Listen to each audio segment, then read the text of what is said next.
नमस्कार दोस्तों, अगर आप लोग गलती से इस चैनल पे आ गए हैं तो प्लीज़ आप लोग इस चैनल को सपोर्ट कीजिए। वो जो लाल वाला सब्सक्राइब लिखा है उस पर आप लोग उंगली से क्लिक कीजिएगा तो वो लाल से फीका पड़ जाएगा। तो चलिए आप चलते हैं अपने काम की तरफ, बकवास बंद करके। तो हम लोग क्लास 10th का जो भूगोल था उसमें लटके हुए थे इकाई 1 में। आज भी हम लोग इकाई 1 में ही लटके हुए हैं। तो आज हम लोग करेंगे पेज नंबर 97 का वस्तुनिष्ठ प्रश्न। मेरे पास जो बुक है उसमें पेज नंबर 97 है। अगर आप लोगों में आगे पीछे है तो कोई बात नहीं, आप लोग मिला लीजिएगा। तो चलिए अब काम की तरफ बढ़ जाते हैं और काम को स्टार्ट अभी करते हैं। तो चलिए पहला नंबर है, भारत में लगभग कितने खनिज पाए गए हैं? तो भारत में लगभग 100, ये जो है ख वाला आंसर हो जाएगा।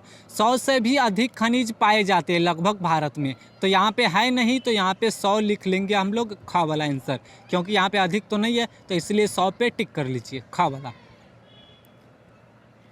2 नंबर में, इनमें से कौन लौहयुक्त खनिज का उदाहरण है? तो जो लौहयुक्त खनिज का उदाहरण है ये क वाला, वो जो है मैग्नीज जो है वो लौहयुक्त खनिज का उदाहरण है। अब चलते हम लोग पेज नंबर अगले पे।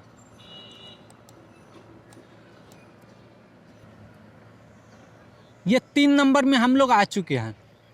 निम्नलिखित में से कौन आधात्विक खनिज का उदाहरण है? तो इसका जो आंसर हो जाएगा ये ग वाला, अभ्रक जो है वो आधात्विक खनिज का उदाहरण है। 4 नंबर में, किस खनिज को उद्योगों की जननी माना गया है? तो ये जो है लोहा, यहाँ पे ग वाला, ये जो लोहा है इसको उद्योग का जननी माना गया है।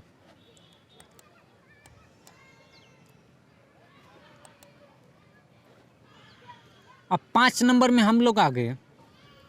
कौन लौह अयस्क का एक प्रकार है? तो इसका जो आंसर हो जाएगा इनमें से सभी। ये जो घाव वाला है दिख रहा है आप लोगों को, ये हो जाएगा इनमें से सभी। अगर ज़्यादातर इनमें से सभी लिखा रहेगा तो वही लगभग आंसर होता है। इनमें से सभी में टिक कर दीजिएगा, आँख मूंद के नहीं, लगभग बता रहे हैं। तो ये यहाँ पे जो आंसर हो जाएगा वो घाव वाला हो जाएगा। अब 6 नंबर है, कौन भारत का सबसे बड़ा लौह उत्पादक राज्य है? तो इसका जो आंसर हो जाएगा ये ग वाला, ये उड़ीसा हो जाएगा। ये भी उत्पादन करता है और ये भी, लेकिन सबसे ज़्यादा जो उत्पादन करता है उसका नाम है उड़ीसा। अब 7 नंबर है ये वाला, छत्तीसगढ़ भारत का कितना प्रतिशत लौह अयस्क उत्पादन करता है? तो छत्तीसगढ़ जो है वो भारत का 20% लौह अयस्क उत्पादन करता है। ये ख हो जाएगा, 20% में टिक लगा दीजिए।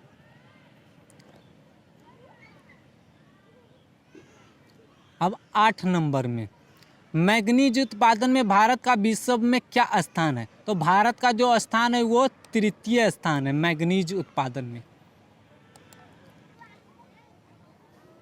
9 नंबर में, 1 टन इस्पात बनाने में कितना मैग्नीज का उपयोग होता है? तो इसका जो आंसर हो जाएगा ये ख वाला, 10 किग्रा मैग्नीज का उपयोग होता है 1 टन इस्पात बनाने में।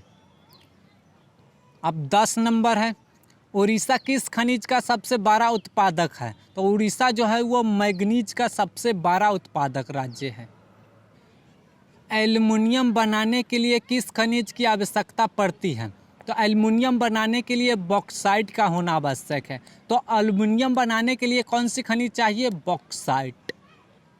12 नंबर में, देश में तांबे का कुल भंडार कितना है? तो इसका जो आंसर है ये ख वाला, 125 करोड़ टन जो है देश में तांबे का कुल भंडार है।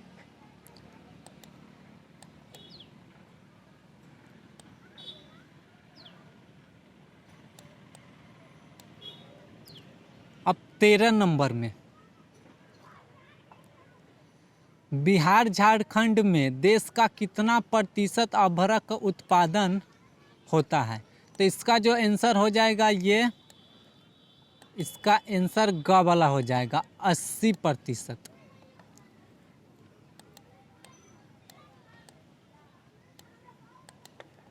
अब ये लास्ट वाला है, सीमेंट उद्योग का सबसे प्रमुख कच्चा माल क्या है? तो इसका जो आंसर हो जाएगा ये क वाला, चूना पत्थर जो है सीमेंट उद्योग का कच्चा माल है। सीमेंट उद्योग बनाने के लिए किसका जरूरी पड़ता है? चूना पत्थर का जरूरी पड़ता है। तो यहाँ पे मैं वीडियो को समाप्त करता हूँ, फिर मिलेंगे अगले वीडियो में। तब तक के लिए बाय। जिंदाबाद बिहार बोर्ड।